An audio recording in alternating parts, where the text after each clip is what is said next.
Boa noite, eu sou Rafael Duarte. E eu sou Henrique Ribeiro Soares. E hoje nós vamos falar sobre o rádio no Brasil. Durante os anos 40, um dos maiores sucessos da rádio foram as rádios-novelas. Tudo era feito ao vivo e através de efeitos sonoros que eram chamados de sonoplastia. Exatamente, Rafael. E uma curiosidade que os sons como fogo e chuva eram feitos com papel celofane. Sim. E qual foi a primeira novela que foi transmitida no rádio brasileiro? A primeira novela foi a radionovela Em Busca da Felicidade. Foi feita em 1941, sendo uma readaptação de uma obra de... Uma obra mexicana do diretor Leandro Blanco. Ela foi readaptada pelo diretor brasileiro Gilberto Martins. Você sabe quantos anos essa novela ficou no ar, Rafael? Não imagino. Ficou no ar durante 2 anos. É muito tempo. Ela foi transmitida pela Rádio Nacional, a principal rádio transmissora de radionovelas no Brasil. Sim. E não é só isso. A radionovela com maior popularidade no Brasil até hoje foi O Direito de Nascer, de 1951. Ela é uma adaptação de uma novela cubana do autor Félix Cainé. E essa ficou mais tempo no ar ainda. Sabe quanto tempo? Quanto tempo? 3 anos de duração. Entre seus atores, é importante destacar a atriz Cibele Silva. Lembrando também, Henrique, tem aquela famosíssima obra, Jerônimo. Jerônimo, para quem não sabe, foi uma obra feita em 1953 por Moisés Weltman. Foi uma obra que, após o seu término, ficou tão famosa, até mesmo o personagem, que após anos e anos houve 96 readaptações de rádios-novelas. E ficou muito marcada pelo seu bordão, Jerônimo! Inesquecível.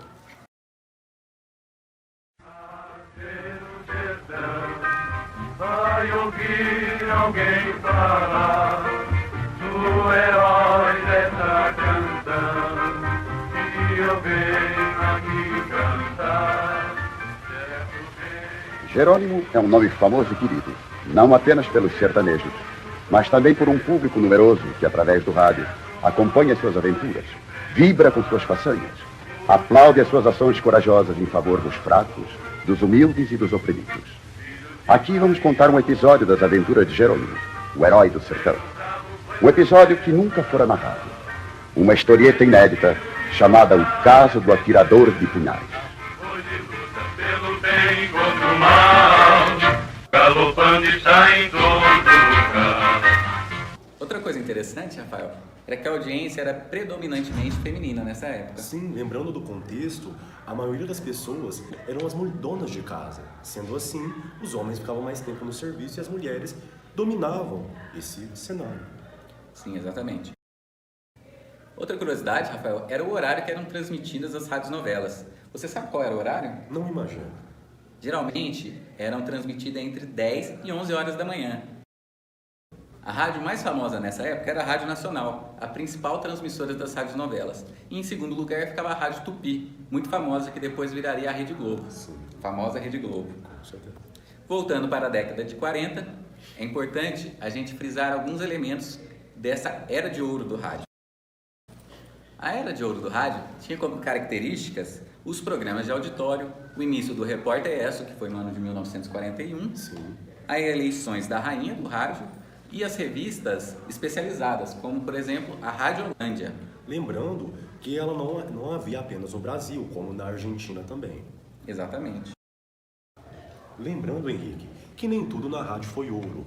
Durante os anos de 1950, com o surgimento da televisão, houve a decadência nos anos de 1960 por conta da mesma.